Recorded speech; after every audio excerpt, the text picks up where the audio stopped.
ബാംഗ്ലൂരിൽ ഇപ്പോഴത്തെ ഒരു അവസ്ഥ എന്ന് പറഞ്ഞാൽ രാവിലെ മുതൽ രാത്രി വരെ ഇതുപോലെ മഴക്കാറ് വെച്ച് നിൽക്കും. പക്ഷെ ഒരു തുള്ളി പോലും താഴത്തോട്ട് വീഴില്ല. അതേസമയം നാട്ടിലൊക്കെ എന്താ മഴ. അങ്ങനെ രാവിലെ ബ്രേക്ക്ഫാസ്റ്റൊക്കെ കഴിച്ചു. പുട്ടും പയറും ആയിരുന്നു. അതൊക്കെ നല്ല ബേഷായിട്ട് തട്ടി. പിന്നെ ഉച്ചത്തേക്ക് വെണ്ടയ്ക്ക മെഴുക്കുവരട്ടിയൊക്കെ ഉണ്ടാക്കി. പിന്നെ ഓൾറെഡി എൻ്റെ ഒരു മത്തങ്ങ തക്കാളി പുളിശ്ശേരിയൊക്കെ ഉണ്ടായിരുന്നു. പക്ഷെ പറഞ്ഞിട്ട് എന്താ കാര്യം, കണ്ടില്ലേ കിടക്കണ പോലെ. ഇന്ന് എനിക്കൊരു ചീഞ്ഞ ദിവസമാണ്. രാവിലെ മുതലുള്ള പാത്രങ്ങൾ കഴുകാൻ ഇങ്ങനെ കിടപ്പുണ്ട്. അപ്പോൾ വൈകുന്നേരമായപ്പോൾ എനിക്കൊരു മോഹം, ഒരു ചായ കുടിക്കണമെന്ന്. ഞാനങ്ങനെ ചായ കുടിക്കുന്ന ആളല്ല, പക്ഷേ ഇടയ്ക്ക് ഇങ്ങനെ കൊതി തോന്നുമ്പോൾ കുടിക്കാൻ വേണ്ടിയിട്ട് വാഗ് ബക്കരി എന്ന് പറയുന്ന ബ്രാൻഡിൻ്റെ പല ഫ്ലേവറിലുള്ള സാഷേസ് ഞാൻ വാങ്ങി വെച്ചിട്ടുണ്ട്. അപ്പോൾ ഇതിങ്ങനെ ഇഞ്ചി, ഏലക്ക, മസാല അങ്ങനത്തെ ഫ്ലേവേഴ്സിലാണ് കിട്ടുക.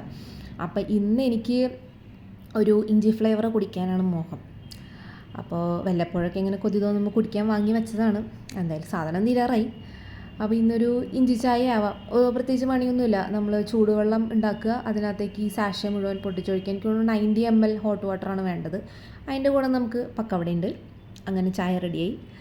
നമ്മളിങ്ങനെ ചായ കുടിച്ചുകൊണ്ടിരിക്കുമ്പോൾ പുറത്തേക്ക് ഇങ്ങനെ നോക്കിയിരിക്കുക, ഇങ്ങനെ എന്തെങ്കിലും കാര്യങ്ങളൊക്കെ ആലോചിക്കുക. നമ്മളപ്പോൾ നോക്കുമ്പോഴും മഴക്കാറൊക്കെ ഉണ്ട്. പക്ഷേ പേടിക്കണ്ട, പെയ്യില്ല. പെയ്യാൻ ഉദ്ദേശമൊന്നുമില്ല. ഇതിപ്പോൾ ഒരു 2 ആഴ്ച